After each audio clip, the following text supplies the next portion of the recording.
চাকৰি দিলো, কোনেও 1 টকাও ঘোষ খাব নোৱাৰিলে। কোনো বিনা পইচাত মই 1 লাখ চাকৰি দিলো। কিন্তু বহুত ল'ৰা ছোৱালীয়ে এতিয়াও চাকৰি বাকৰি পোৱা নাই, হয়নে? সেইকাৰণে আজি মই ইয়াতে ঘোষণা কৰিছো যে মই 1 লাখ চাকৰি দিয়া হৈ গ'ল।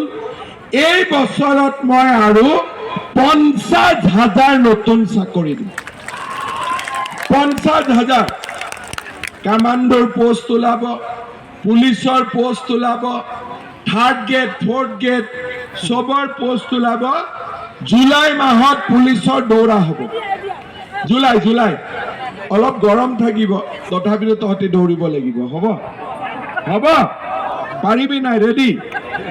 ৰাতিপুৱা দৌৰি আছ? ঠিক আছে।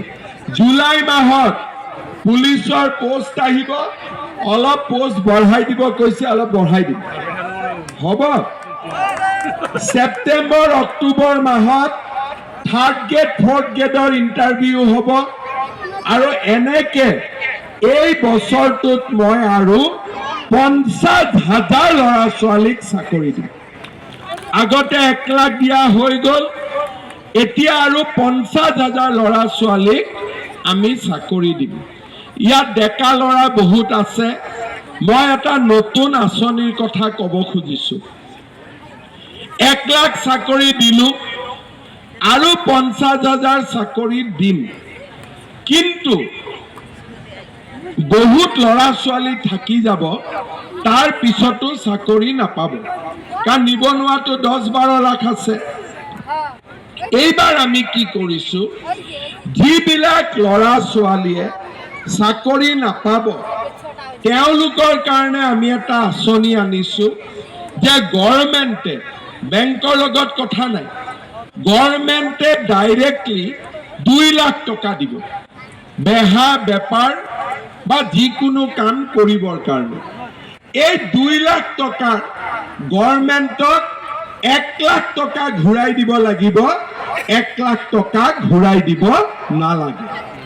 তাৰ মানে চাকৰি নোপোৱা ল'ৰা ছোৱালীয়েও ব্যৱসায় বাণিজ্য কৰিবৰ বাবে চৰকাৰৰ পৰা সুবিধা পাব। বুজি পালে চবে? চাকৰিও হ'ল, আৰু যাৰ চাকৰি নহ'ল সি গভৰ্ণমেণ্টৰ পৰা টকা পাব সৰু সুৰা বেহা বেপাৰ কৰিবৰ কাৰণে।